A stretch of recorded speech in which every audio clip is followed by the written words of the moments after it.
Hi everyone, welcome back to my channel. My name is Suhei with Suhei Plans, and today I'm bringing you a flip of my Hobonichi Hon in the A5 size that I have committed to being an intentions and goal setting planner for 2024. We're about halfway through the month of January, which is, in my opinion, a healthy amount of time to kind of figure out whether or not what I planned for this planner is actually working or not. And I think some things have stayed true to the original plan, while other things have changed. And I want to kind of flip through and talk about the different things accordingly. So this is I have a plastic cover meant for the Hone, sold by Hobonichi on this. Initially, I had it in an A5 Moterm zip, but the zip was starting to get real strenuous to get around. And I think it's because the planner is bulking up in some ways already. And I felt like I was mistreating the leather a little bit. So I've taken it out of that leather cover and just kept it in the plastic cover that is sold separately but specifically meant for this book. I have these stickies that I put in the front cover, but I have not had any use for these as of yet, so we'll see. I have been actively using the weekly tracker stickers by Hemlock and Oak, and I'll show you in a bit.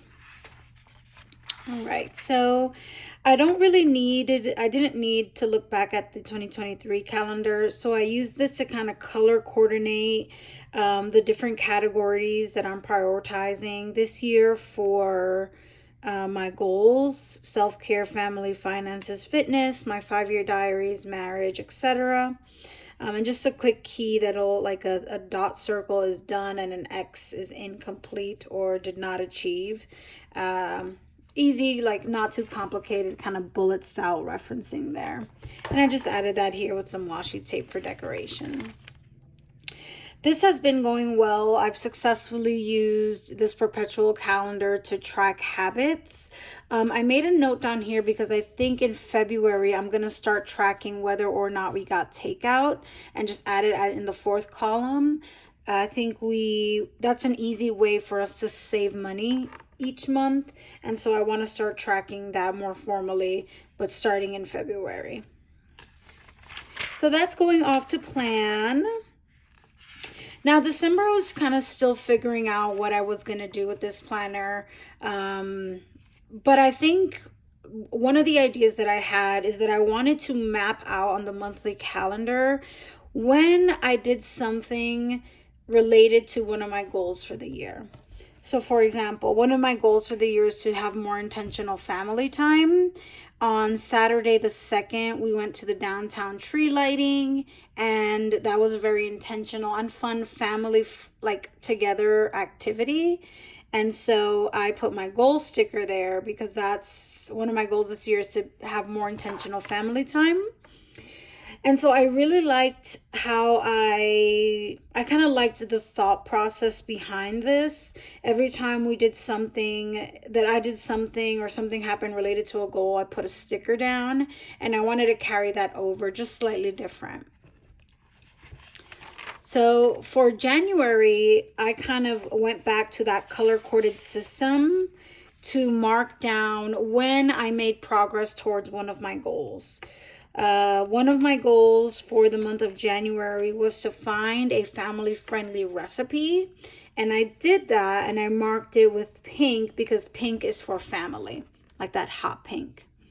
I had a 30-minute cycling session on Tuesday, which was awesome. Green is for fitness, so I have a green sticker there. So every time I did something related to one of my goals, I put it with a color-coordinated sticker to match. And a lot of the color-coordinated stickers are coming from my power sheets, which color coordinates the goals. And so they're going to kind of match with the power sheets color scheme. I recently also, let me see if I can quickly grab it. okay, I couldn't quickly grab it, but I got an extra sticker book from Power Sheets and Cultivate What Matters, so I could have more of these color coordinated dots for the year. One thing I also did is that initially I was going to track daily spending in the journal pages, but as I'll show you in a little bit, that didn't quite work. So what I did instead is that I just took a Tombow, highlighted the bottom grid in each of the monthly boxes, and there's where I'm writing my daily spending. And the daily spending, just, for some context, is my personal spending, not groceries, not paying for half day kindergarten, not our car bill, right? None of those things are going here. What's going here is me, myself, and I's spending, because I want to control my personal spending more in this year. So here I'm tracking things like a new planner purchase. On the 8th, I purchased some new ink for my fountain pens. Things that are personal things for me, that they are like things for myself and only me. I am documenting in here because I really want to kind of reel that in. January hasn't been super successful with my personal spending. That could be a whole nother conversation. But primarily, I think I'm just adjusting my system, and I've needed to make some additional purchases in order to adjust. So that's how I'm using the monthly spread for that daily spending tracker, and again for tracking whenever we made progress on a goal. On this Sunday, we built a snowman because there was so much snow out, and that was on my bucket list, and that's also an intentional family activity. So that goes with a hot pink dot. And I think this will also help me see, like, okay, what is easier to make progress on? What's more challenging to make progress on? And so I like having it in that kind of like overview. Here I've written down like a summary of what my goals are for the month, so I could just keep those at the forefront as I'm looking at my month. I'm going to calculate this total spending for each of the weeks down here, and hopefully get better every month and be more disciplined with that. February, we're not quite there yet, so it's pretty empty. I do have some birthdays though, and some like slightly important dates here as well. But I think that's going pretty well. I think the biggest changes is just moving daily spending here. After that, we have the week on 2-page spreads. And I've been using these really as I've intended. And it's just to the day before, the morning of, is just to write a couple of intentions for that day. I'll write the weather for that day and 1 or 2 or 3, probably up to 3 intentions that I want to set for that day. Sometimes there's a lot that I want to do, sometimes there's not, but I'm trying as much as possible to set an intention for each day. You can see this is where I was initially tracking my total spending for each day, but I think this got a little bit confusing because I was setting an intention for the next day, but I felt like I had to go back to write what I spent that day, the day before. Or the day up. It was getting a little bit confusing. Like maybe that's probably not that confusing, honestly, but it was a little bit harder to keep up with, and I got confused on a couple of occasions, and I wrote my daily spending on the next day because I was writing my intention for the next day. So I was like, okay, this is not quite working for my brain, so you'll see that I end up scrapping this at the bottom. One thing I realized with these intentions is that on days that I'm off of work, like Saturday and Sunday, I should write these intentions at the beginning of the day. The days that I'm working and the hustle and bustle of the morning, I need to write those intentions the night before. So that's kind of a change, right? Like writing my daily intention the night before on weekdays, and then writing my daily intention the morning of on weekends. I thought I'd be able to do it the night before each day, but it doesn't quite work as well. Or there's no way that I can quite squeeze in even just 10 minutes in a hectic morning to write an intention. So that's kind of different than what I initially imagined, but still very doable. Not the end of the world by any means. And then on the left-hand column, I'm writing weekly goals for that week. So you'll see I kind of keep trying this here. I also started writing meals here, but I think the same kind of logic I started to trip over that logic in the same way as my total spending, is that I was writing the next day's intention, but then I would write the meal I made for that day. And I'm like, oh no, that's, so thinking about the next day, but still being in the day you're in made like this kind of fail for me. So I'm getting rid of this, and I'm still kind of figuring out, I'm putting meals in my personal everyday carry on my weekly spread. But I am still kind of thinking about where else I might want to track what I dedicated the weekly meals to be. We'll see. But that's going in there for now as well. So I felt fine taking it out of here. And the reason why meals were even here in the first place is because more cooking at home, fewer takeout is one of my goals for the year. So that's why I felt appropriate to put it in here. But didn't quite like work with my brain. So I'm skipping that. So in about week 3 of the year is where I feel like I've gotten a groove, so to speak, as to what I want things to look like in here. A little bit more decorative, and getting rid of daily spending and all of that. I'm really just thinking about my intention for the next day. On this 2-page spread is also where I track, where I'm tracking the things I want to track daily, no spend, whether I wrote in my 5-year diaries, whether I wrote in my journal, and if we did not have takeout. And I like keeping it on this sticky note so that if I ever fall behind in the yearly perpetual, I have these sticky notes that I can just refer to, plug them in, and then throw them away when I'm done. And that's where we are. And then I have, you see, another sticky for week 4 and another sticky for week 5. I have to add no takeout at the bottom here.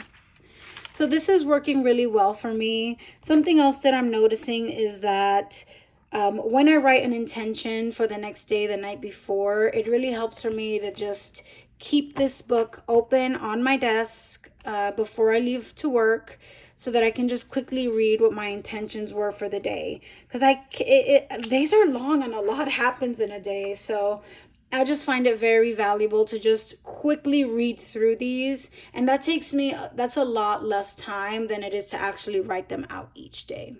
And look, oh my gosh, I haven't set an intention for today that I'm recording this video. I just wanted to go. Let me take a sip of my coffee.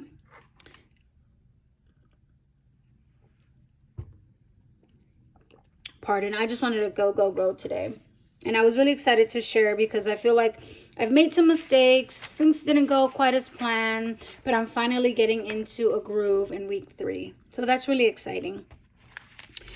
So something I wanted to share too really quickly is that I got this idea from Julie's Plans, who got this idea from Cynthia Plans, about doing a 2023 year in review with a couple of questions on this blank spread, the turning the page to a new year spread in the Hobonichi Hon.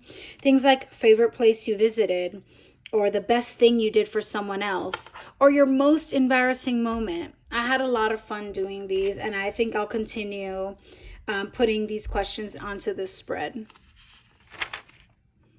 All right, so now we jump into the daily pages. On the blank monthly, I have written down what my goals are for the month by category, remembering what their color coordination is.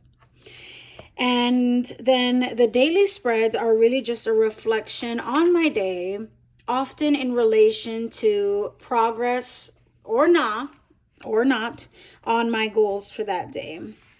I started off kind of like using the schedule for a couple days, then that stopped.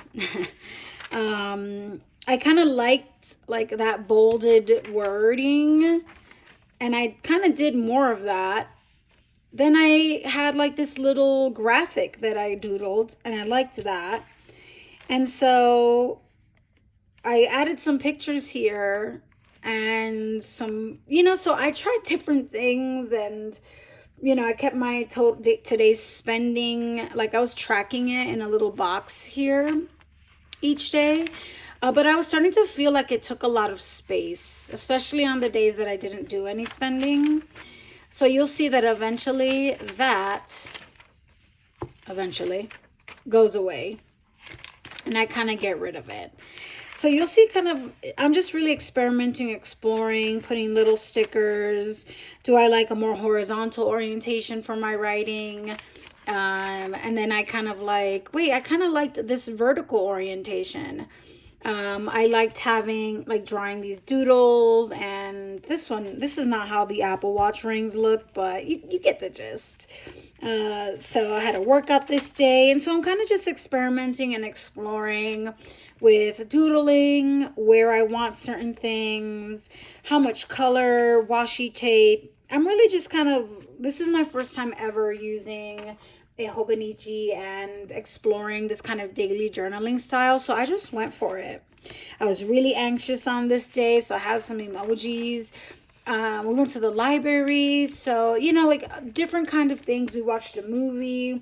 I just kind of did whatever I felt like doing, and this is the product. This is the day that I got my new fountain pen inks, and I kind of just swatched in here. Just some, right, I didn't have a ton to say, so I threw a strip of washi in there in that column. And then here I'm really starting to like how the vertical columns look in the A5. And I'm pretty certain that I'm going to continue in this kind of format, because I really just like how it looks. And I feel like I can have separate reflections on different things in my day with this kind of a layout, or at least it's easier in my brain. And there we are. These are, I want to give away from Kubo and Lucy, and I put the washi tape like stickers on here because I just thought it looked cool. I'm not overthinking this. I'm just using it, putting whatever, doing doodles. Like anytime I have an idea or I just want to do something, I just go ahead and do it, and I don't try to think about it too much. And there are some things that I really like I love this page and just how minimal and chic it looks. But then I also like, this page with all these stickers, busy, busy, busy. So I'm just kind of doing whatever with this and seeing how it goes. What I am trying to do is that I really am trying to reflect on the weekly goals that I set in these daily pages.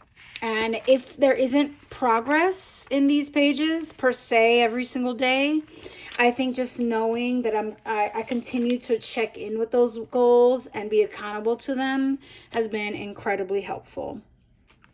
And so that is so far how I'm using my Hobonichi Hon for setting goals and intentions. So many things have gone well, but there are certain things that I've had to tweak or make changes to, and that's all a part of the process. Overall, I'm feeling really excited about this addition to my system, and I think that having something where you're constantly in tune with your goals and intentions for your day, your week, your month is really, really helpful. I'd love to hear what you think in the comments, if you have a goal or intentions planner, and how you think about using the different layouts in your planner. I'd really love to hear from you if you have a similar kind of system, or if you're kind of aspiring towards something and some ideas you might have. Please go ahead and share in the comments. I'd love to hear from you. This was kind of a weird and exciting thing that I've never tried before, and so I'd love to just chat about it with y'all in the comments. Have a wonderful rest of your day. Thank you so much for watching, and I'll see you in the next one.